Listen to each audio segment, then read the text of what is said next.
Si eres empresa y tienes un proyecto de I+D empresarial, tenemos la financiación pública que necesitas. Préstamos bonificados del CEDETI para I+D empresarial. Desde 175.000 euros y hasta un 30% que no es necesario devolver. Más información en cdti.es. Préstamos bonificados del CEDETI. Porque juntos seguimos ayudando a crear futuro. Centro para el Desarrollo Tecnológico y la Innovación. Ministerio de Ciencia, Innovación y Universidades. Gobierno de España. Vamos a mirar al mercado, vamos a mirar a la semana. Y entre las citas, o la cita tal vez más relevante, sea ese dato de IPC en Estados Unidos que vamos a conocer mañana miércoles. Javier Puerto, director de inversiones de Caser Asesores Financieros. ¿Qué tal, Javier? Buenos días. Hola, buenos días. Al que llegamos una semana después de las elecciones, a esa cifra que vamos a conocer mañana, y en una tendencia que venimos observando, por ejemplo, hoy en Alemania, donde se confirma que la inflación subía el mes pasado 4 décimas hasta el 2%. ¿Eso es lo que podemos ver mañana en Estados Unidos? ¿Un repunte de la inflación? Bueno, exactamente. Aquí se nos ha juntado en Estados Unidos la semana pasada elecciones, decisión de la Reserva Federal, y esta semana, bien mañana, el dato de IPC, que yo creo que es lo que va a monopolizar en cuanto a los datos macro toda la semana. Y aquí pues sí que esperamos un cierto repunte en la tasa general. Ya cerró el mes pasado en 2,4%. Quizá podamos ver cómo se eleva 1 o 2 décimas en términos interanuales. Pero la que más preocupa quizás sea la subyacente. La subyacente está en el 3,3%, es la que excluye energías y alimentos no elaborados. Entonces, este impacto que está teniendo la bajada del petróleo en que caiga la tasa general, pues no se la está llevando la subyacente, y por eso quizá es la que más están mirando los bancos centrales, tanto en el caso del BCE como en el caso de la Reserva Federal. Y ese 3,3% esperamos que no suba, al igual que sí la tasa general, que se quede anclado en ese 3,3 que comentaba.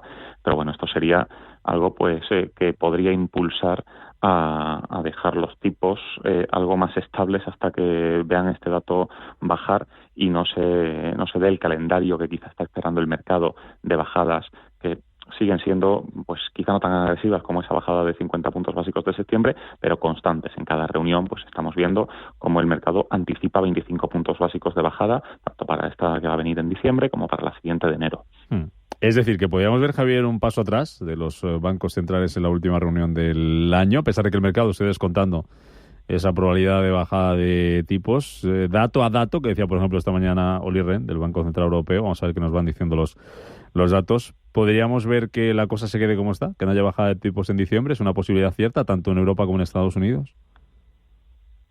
En diciembre yo lo veo muy complicado. Sí que nuestro escenario central para diciembre sigue siendo que cumplan el calendario para lo que queda de año y impulsen el crecimiento, 0,25% de bajada, pero sí que pueden empezar, si no cambia este dato de inflación subyacente, a preparar el discurso para anticipar que quizá el 2025 no veamos las bajadas esperadas, y quizá en esa reunión de enero pues podríamos ver si, y vuelvo a repetir, ¿no? Porque ellos dicen que se mantienen muy dependientes de los datos y yo digo lo mismo.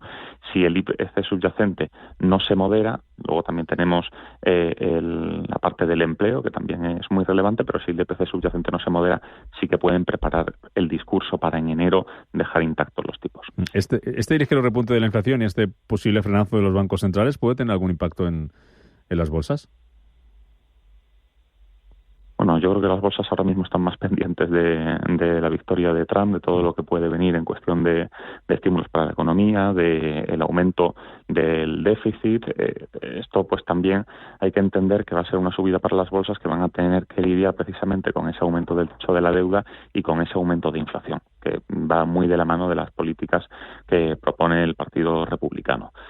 Que vaya a impactar claramente a corto plazo ese aumento del IPC en que las bolsas caigan, pues yo no lo veo. Será más cuando ya precisamente ese repunte del IPC impacte de manera directa en las políticas monetarias de la Reserva Federal, y eso sí que haga dudar al mercado de que ese crecimiento y ese crecimiento de beneficios que seguimos viendo en esta temporada de resultados y lo que hemos visto en los 3 primeros trimestres, pues se tambalee. ¿Se justifica, ya que estamos hablando de la subida de las bolsas, se justifica la alegría que está demostrando Wall Street desde la victoria de Trump? Bueno, exactamente. Estamos muy divididos en lo que es Estados Unidos, y el resto del mundo, porque la semana pasada pues ya se recogía el impacto de la victoria de Trump en un 5% para las bolsas estadounidenses, incluso un 8 o un 9% si miramos a las small caps, que son las que se ven más favorecidas, pero Europa, por el contrario, pues se quedaba en un 1,5% de pérdidas. Entonces, si se justifica, pues yo creo que claramente sí se justifica, porque para las empresas de Estados Unidos pues no vienen más que buenas noticias. Por un lado, van a poner aranceles a los competidores para que puedan seguir siendo líderes. También por esto las pequeñas compañías pues han sido las más beneficiadas, que son las que tienen un impacto. La economía estadounidense tiene un impacto mucho más grande en ellas, porque al final las megacaps pues tienen el 50% del negocio fuera. Por otro lado, pues han esquivado esa subida del impuesto de sociedades del 21 al 28%. Cada vez más incentivos para que produzcan allí. Pues para Estados Unidos sí son buenas noticias. Ahora, para el resto del mundo, pues quizá no tanto, salvo para algunos sectores estratégicos de Europa. En Estados Unidos, que tenemos mañana esa cifra, que ya analizábamos, ese dato de IPC del mes de octubre en Estados Unidos. Un día después, el jueves, tenemos dato de crecimiento, dato de PIB en la zona euro. ¿Qué podemos esperar de ese dato, Javier, y qué nos va a indicar? Pues aquí son buenas noticias, porque tanto por los países en concreto que ya han ido publicando las cifras preliminares, Alemania, que podía ser de las economías fuertes la que más miedo teníamos, ¿no? Porque ya tenía a sus espaldas un trimestre con crecimiento negativo del PIB, pero consiguió esquivar con un crecimiento positivo de 0,2%. En el tercer trimestre pues consiguió esquivar esa recesión técnica. En la zona euro ya el crecimiento acumulado en los 3 primeros trimestres es del 0,9%. Entonces, si se consolida este crecimiento, pues podemos esperar un año en el que crezca el PIB un 1,2%. Está muy lejos de lo que está haciendo Estados Unidos, y está claro que si queremos comprar crecimiento nos tenemos que ir allí, tanto por la parte macro como por la parte de empresas. Pero bueno, en un contexto en el que los tipos de interés no han bajado todo lo que se preveía para este año, pues un crecimiento positivo del 1,2% sería cerrar el año en unas cifras muy aceptables. ¿Cómo le viene a la economía alemana las elecciones ahora, a principios del año que viene? A la economía alemana y al euro también, que estará vigilando muy de cerca esa cita electoral. Pues en general al mercado no le gusta la incertidumbre, mucho menos si se produce pues una situación como la de Francia, que está lejos de desatascarse por completo, y creemos que es un factor a tener en cuenta para ser otro elemento que genere volatilidad, y eso al mercado pues no les gusta. Luego el cómo se resuelva pues será lo que a largo plazo marque una tendencia u otra, pero a corto plazo volatilidad, y eso no gusta a los mercados. Tampoco le gusta, termino con esto, la guerra comercial, los aranceles. Estimaba esta semana el Banco de España que esa guerra comercial le puede restar al PIB de la Unión Europea hasta 3 puntos. No, por supuesto, y además que eso es una política que además no ha cambiado Trump el panorama, porque con la administración de Biden, pues esa guerra comercial que ya empezó Trump en su primera legislatura se ha mantenido, y eso, como bien dices, no viene bien, por supuesto, a las empresas de países como China o países como Vietnam, pero también afecta a empresas europeas, y ya lo veíamos con ASML, pues un pequeño revés en los resultados, un 18% de caída. ¿Por qué? Pues que es una empresa europea que al final su cartera de clientes son fabricantes de chips que en muchos casos están en China y luego tienen que vender a Estados Unidos a su vez.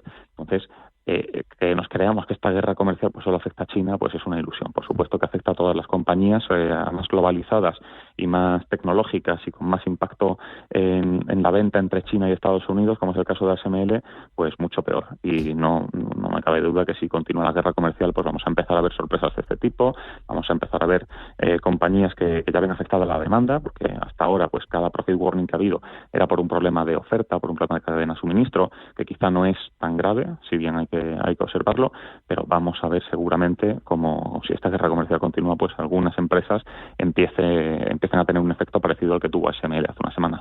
Javier Puerto, director de inversiones de Caser Asesores Financieros, poniendo sobre la mesa las principales claves de esta semana en los mercados y a lo que hay que estar muy atento, esas citas a las que hay que vigilar con especial relevancia, a dos de ellas, el IPC de Estados Unidos, que vamos a conocer mañana miércoles, y al PIB de la zona euro un día después, el jueves. Javier, gracias. Muchas gracias, buena jornada.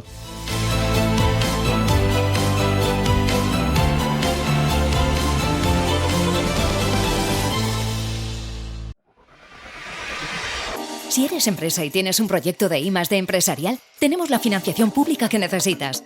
Préstamos bonificados del CEDETI para I+D empresarial, desde 175.000 euros y hasta un 30% que no es necesario devolver. Más información en cdti.es. Préstamos bonificados del CEDETI, porque juntos seguimos ayudando a crear futuro. Centro para el Desarrollo Tecnológico y la Innovación, Ministerio de Ciencia, Innovación y Universidades, Gobierno de España.